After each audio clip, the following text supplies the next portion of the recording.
in Bangsamoro, I think we agree, it will be a diverse group of people, which is a good thing. That means the diversity that's in our society will be reflected in that body so that decisions will be hopefully made with consideration of those viewpoints.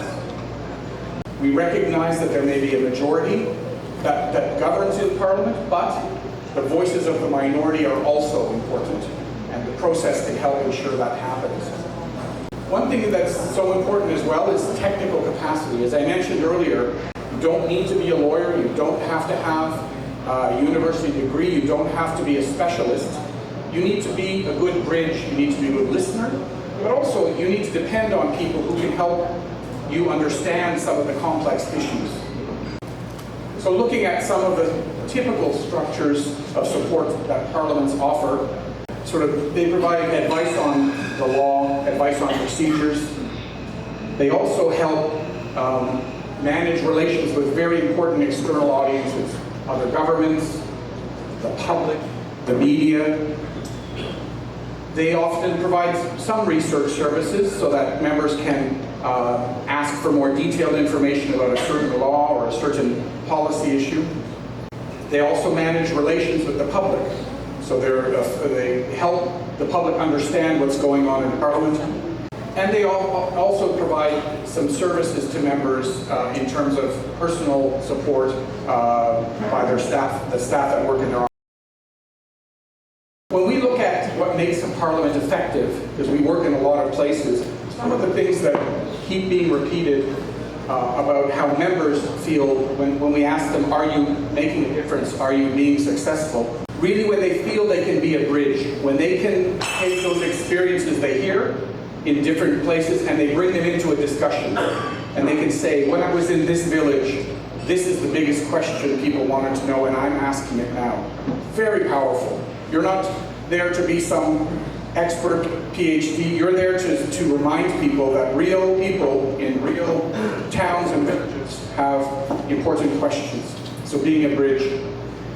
When there's good staff support, parliaments and members can succeed, they can excel. When they're able to propose policy solutions because they have support, members feel confident. And when there's effective relationships with CSOs and two-way communication where we learn from them because they do a lot of research, they have a lot of public meetings, they do a lot of networking, we can learn from them. I mentioned asking questions, and that's one of the most important things members of Parliament will do. And I encourage you to be as fearless as you can in the questions you ask, and wherever possible, repeat those questions that people ask you, because you have that power and that right to do so. But also, I think members really, when they feel that when they're making a decision, they feel some confidence that they have an understanding of the consequences of the decision. Parliament, as we've said, can play a really important role in policy making, but sometimes that opportunity may be overlooked because we've got to get something done quickly. We want to deliver, and it may take a little more time to engage Parliament. But what we always advise is take the time to make sure Parliament is with you so that it makes it easier. They can be good salespeople, parliamentarians, but they can also ask questions which are important.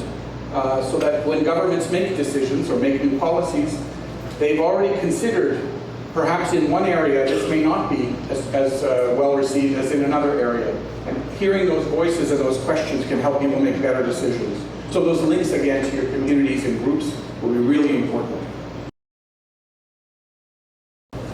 Your understanding of community dynamics and relations is absolutely crucial. You can't learn that in a university. You learn that through your life experience. Your different struggles along the way, whether you were a teacher, whether you were a fisherman, whether you were in the agriculture sector, in the business sector, all those experiences have prepared you well to make decisions. And reflect on those, bring those into your work. There are many ways we can ask Parliament to engage when government is doing its work. Obviously, there could be individual meetings with ministers. Some of the ministries are doing consultations, which is good to hear. Members of Parliament can be involved in that, both in committees or in public forums. Also, participate in public events. There are lots of things going on here where people are talking about the changes taking place. Hear the dialogue. Come, bring some news from government, and then bring some news back from the dialogue into the Parliament as well. Parliament has an opportunity to open its doors and ask those educational institutions like Ateneo and others to come in and give their expert opinions and research so that can help you make decisions. There are some international organizations that have long-standing relationships here. There's a very strong community of CSOs active in Bangsamoro. They've been doing peace building, they've been doing resilience support, community dialogues. Draw on those resources that already exist here. I always like to remind MPs as well that we have 2 ears and 1 mouth. And sometimes we're reminded that we can use those ears and listen and really absorb what people are saying. It makes what comes out of our mouth much more powerful. People will always ask you, what are you doing? And they want to hear something practical. They want to hear something that they can say, that means something to me. That's going to affect my pocketbook.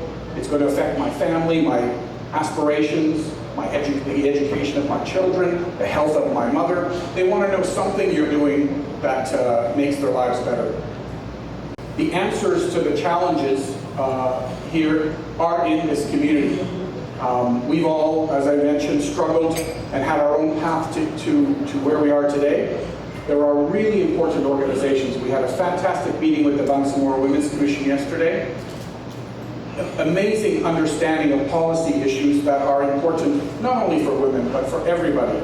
And a capacity to analyze laws, to analyze systems, to find the right path to make solutions. Draw on those experiences and draw on their strength to make your work more successful.